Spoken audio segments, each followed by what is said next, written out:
me ask you a question, Queen. Why didn't anyone warn us? No pamphlets, no aunties meetings, no group chat. Menopause hit me like, surprise. I guess you have to figure that one out. And listen, this is not a doom and gloom video, and it is not fear-based. And I'll even share a few things that are working for me. There is nothing wrong with you, but this is your official welcome to the club. I want each of you to know, you do not have to go through this transition alone, because perimenopause and menopause affect so much more than your body, right? This phase affects your mood, your tolerance level, your willingness to people please, or just deal with nonsense. There's a whole movement called the We Do Not Care Club, where the founder, Melanie Sanders, she really touched on something. Women going through perimenopause and menopause, we just don't care about a lot of things anymore. So today we're talking about 12 things that no one talked to Black women about before they went through menopause. There's gonna be a little humor, some honesty, and I expect there's gonna be a whole lot of, oh, that's what that was? Stay to the end, because number 13 is a bonus one that no one really talks about out loud. Welcome, Queen. I am Dr. Monique. I am a life coach and educator, and a woman who reinvented my life during perimenopause. I changed my mindset, I reclaimed my health, and I am loving my life, and I want to help you to do the same. So let's get started. The first thing they didn't tell us about is that menopause weight gain is real. So if you thought, man, am I slipping? Is the scale broke? What is going on? It's not even something that you did. Your hormones just changed, and it's really not fair that what you did in your 20s and your 30s just will not work as we enter into perimenopause and into menopause. So if you eat and move exactly the same way you did in your 20s and your 30s, you will gain weight. Go figure. And it's not because you're lazy, and it's not because you let yourself go, but it is because estrogen shifting in your body changes how and where fat is stored. And many women end up with what they call the menopause belly. There is a solution, and it's not punishment. So what has worked for me has been strength training, eating protein, getting enough sleep, and being consistent. And I do know that all of our bodies are different. I'm just sharing with you what worked for me, and maybe you can glean something from it. Please remember, during this time, this is not the time to go on crazy diets that restrict your calorie input to the bare minimum. You do not want your body to think that you're starving. All that will do would be to slow your metabolism down even further. But what you do want to do is to educate yourself and to see what works for you with where you are right now. Number 2, the second thing they didn't tell us is that our hormones affect everything. Menopause is not just about your cycle quietly ending. Oh no. When your hormone levels change, it also affects your mood, your sleep, your ability to focus, your confidence, your motivation, your memory, your desire, and your energy. If you felt like, I'm tired, but I'm still kind of wired, or I can't focus, everything is a little bit fuzzy, or why am I snapping at people, or why do I just always want to sleep? Listen, that is not a character flaw. That's chemistry. Your body is going through a major transition, and it is just simply affecting all of these different areas. This is an excellent time for you to educate yourself. So there are many supplements on the market that may help. I have been taking a multivitamin for 50 plus women for a while now, and it makes a difference. This week, just ordered a supplement called Meno Chill, M-E-N-O, Chill, C-H-I-L-L, and it is produced by a company called Black Girl Vitamins. The reviews are really good, and I'll let you know what kind of effect it has on me, if any. If you are having hot flashes and you can't sleep well and a lot of weight gain, whatever your symptoms are, talk to your doctor about them, because maybe you can formulate a plan that will help you. A lot of women really benefit from hormone replacement therapy, so you want to know what works for you. Number 3 is anxiety can show up out of nowhere. Many women start experiencing anxiety in midlife for the first time.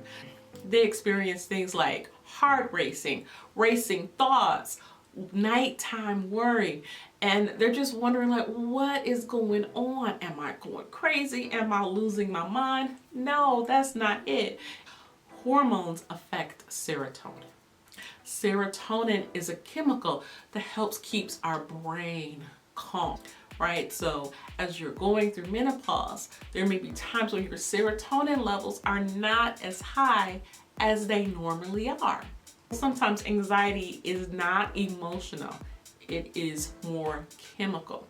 So again, you are not broken. Your body is just really going through this transitional time. Number 4 is sleep. So you may be thinking, sleep, what is that during menopause? Between hot flashes and night sweats and just waking up, just being concerned about the world events or about our children, there's a lot going on. And yes, I've been there where you have the fan going, you got the cover on, you got one leg out, one leg in, you're flipping the cover, then you're getting cold, you're putting it back on. That is a lot. And the thing is, if we don't sleep well, then that can affect us in different ways. And poor sleep can affect our weight, our mood, our memory, and our patience. This is why having good sleep hygiene is very important. So what is sleep hygiene? It's basically like, what do you do before you go to bed, right? What are your bedtime rituals? Are you consistent? Maybe you need a cool, dark room. Maybe you need to eliminate any screen time for 30 minutes or an hour before you go to bed. Maybe you need to have a good wind down routine so you can really regulate your nervous system and support your hormonal balance. You need to figure out what's important to you. So that is something that you're gonna hear me say over and over again, because our bodies are different. I began to sleep better when I started to eat better, which includes less caffeine, more protein, and eating real food.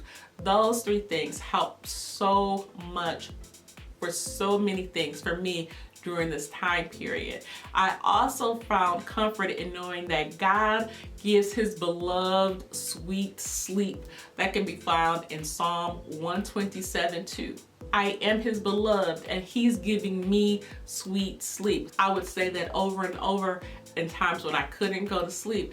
It helped me so much that I created an affirmations video for women who are going through menopause. I've had so many conversations where people feel really defeated, but I'm here to tell you that we can be more than conquerors even as we are going through this transition. So that video is linked in the description below. So I do encourage you to listen to the affirmations and say them whenever you need them. Number 5, your body needs different type of movement now than what it did in previous decades. This is the season for strength training, and you want to protect your muscles, because muscle loss is one of the biggest reasons that people gain weight as they age. So as you lose muscles, your metabolism slows down because it takes more energy to maintain muscle than it does fat. So if you have two women and they both weigh 160 pounds, but one has a lot of muscles, the person with the most muscle will burn more calories and be able to eat more to maintain that weight than the person who has the higher fat percentage. So if you're doing a whole bunch of cardio and wondering, why am I not losing weight? What's going on?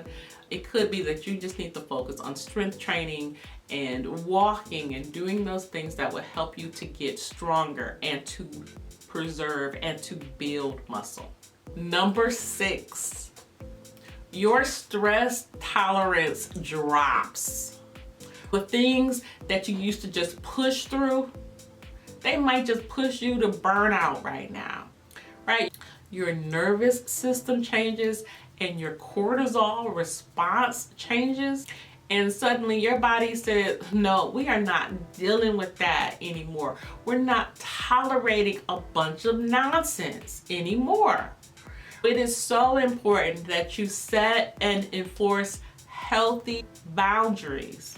I think this is why the We Do Not Care Club resonated so much with women all over the country, because we're in our relationships or at work and we're like, we don't care about your opinions. We don't care about your expectations. We are not about to be stressed out. We are over it. Number 7, we cannot eat the same way that we used to eat. So menopause, perimenopause, it's not necessarily about eating less, but it is about making sure that you are eating what your body needs.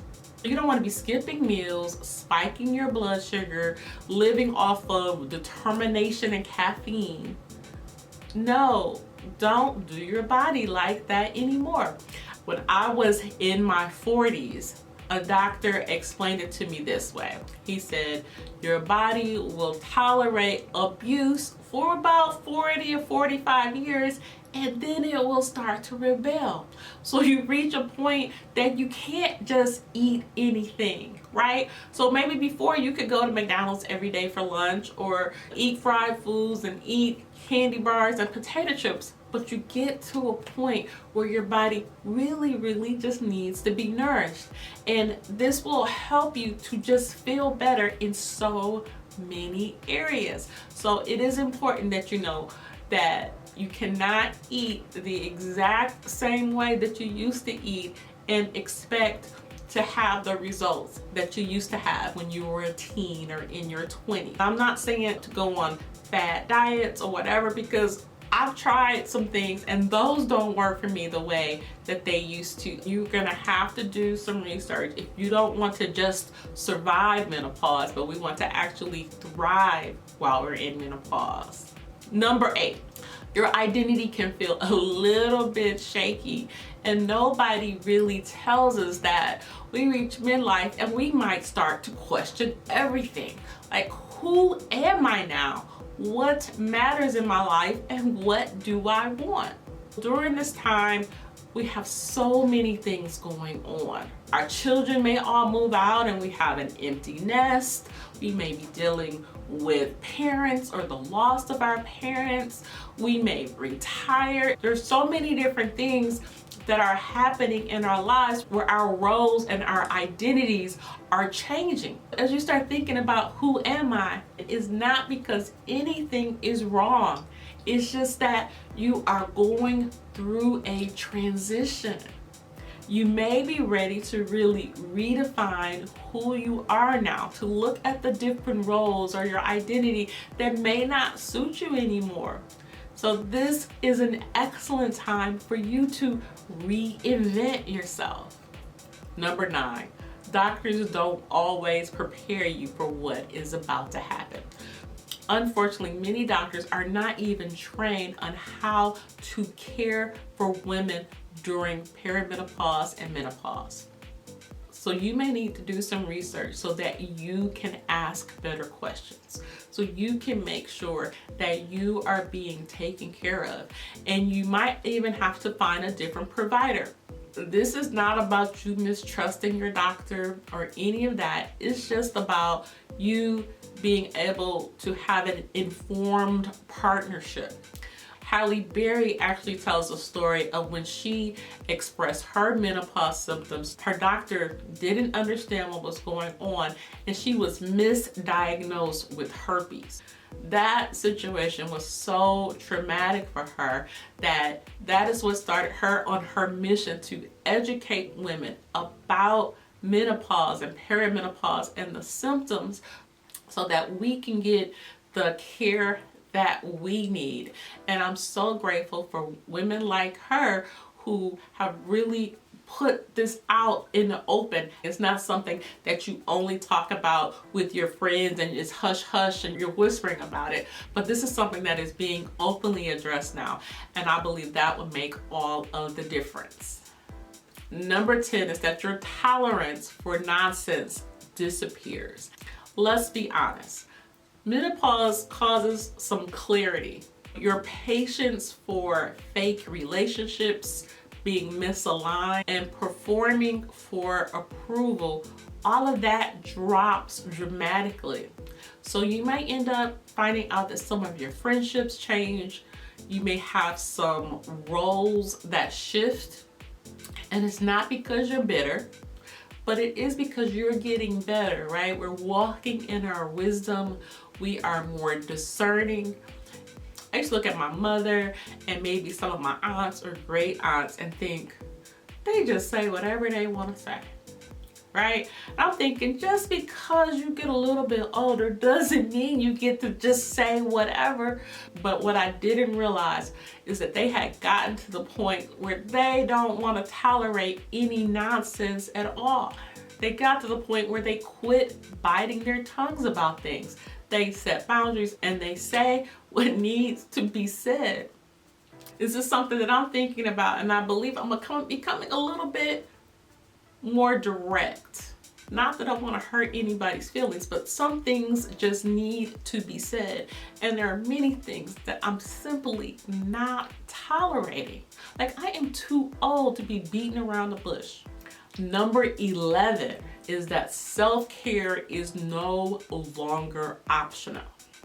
It is so important that you get your rest, that you eat well, that you move your bodies, that you stretch, right? That you set boundaries. And this is not indulgence. This is simply upkeep. We want to take care of ourselves. So even something as simple as getting on the floor several minutes a day and just stretching, that will do wonders. I try to get on the floor at least 3 to 5 times a week to make sure that I can get on the floor and get up, right? Because there's certain muscles that if you don't use them, then you will lose them. I'll do some sit-ups, do a few push-ups, and just stretch, because all of that helps with my mobility. I'm currently 56, but as I get 66 or 76 or 86, I want to still be able to move my body, to be able to stretch and to bend. All of this becomes so important as we are in perimenopause and menopause. So queen, please take care of yourself. This is what I'm going to say with a little bit more compassion and gentleness. This is number 12. No one told us that we were going to grieve our old body or our old energy. You may be grieving your former energy, your former metabolism, the youthful version of your body. And grieving does not mean that you don't love yourself now or you don't love who you are becoming. You are not losing yourself. There's nothing wrong with you. This is just a transition, and it has to happen. Part of my reframe is that I'm so blessed and I'm so happy to be alive and to be healthy. I think about my grandmother who died at the age of 57. I was only 19 at the time, but she was so impactful. And I'm thinking, wow, what would it have been like if she had gotten a chance to live to be 77 or 87, She has such a huge impact on her children and her grandchildren. And so now I'm just thankful to be alive. I'm so thankful to get the opportunity to get old. When I think about getting old, I don't think about it in the negative. It is such a blessing to be able to be around for our children and grandchildren and great-grandchildren, or our nieces and nephews and great-nephews and great-nieces, and to be able to have time to truly maximize our potential and fulfill our purpose. There's so many things that I still want to do, and I'm here and I'm alive and I get to do them. But I will not dishonor myself or my body by comparing my 56-year-old body with my 26-year-old body. I will not, I won't. What I will do is appreciate the wisdom that I have, all the lived experiences, all the things that I know, right? And to understand that I am beautiful now in the way that I am. I'm not comparing myself to models that I see on TV. I'm not going on social media and comparing the way I look to the way somebody else looks. I'm not doing it. So I'm gonna encourage you to love your body just the way that it is, and to really just be grateful that you are still here, that you can still move, that you're able to still be in your right mind is a blessing. I'm not taking away from the grief factor, because believe me, I understand. This grief is valid. Society places so much pressure on us to look good. It places so much pressure on women to remain youthful and flawless. But remember, you are not in competition with anyone else. You are beautiful, you are wise, and you are rich in all of your experiences. You are seasoned. We're seasoned ladies. And who doesn't like a little bit of seasoning? Here's the bonus that I talked to you about. This season can be absolutely powerful. And this is what nobody tells you. Menopause helps you to clarify some things. It helps you to refocus. It is so freeing. You stop chasing approval and you start choosing what really matters to you. We start doing those things that are most meaningful to us. This season is not the end of your vitality. It is the beginning of your alignment. And here's the good news. We can have victory in this season. And if you are a woman of faith like me, take comfort in the fact that God loves us just as much now as He ever did. We are worthy. Scripture offers us real hope and reassurance.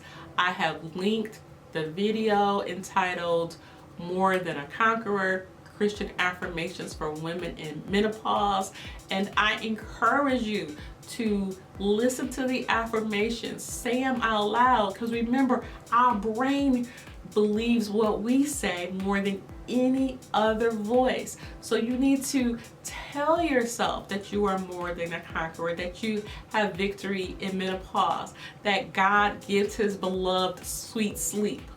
Queen, you are not alone in this. Our mothers and our aunts and a lot of women before us, they walk this road, but often in silence. But we don't have to be silent, and we don't have to do it alone. We can support each other. So that means we don't just have to survive menopause, that we can thrive. I will tell you right now that perimenopause and menopause are not breaking me. Even though I didn't know a lot of things going in, I am learning what I need to learn. I'm so excited about my life, and I'm excited about your life as well.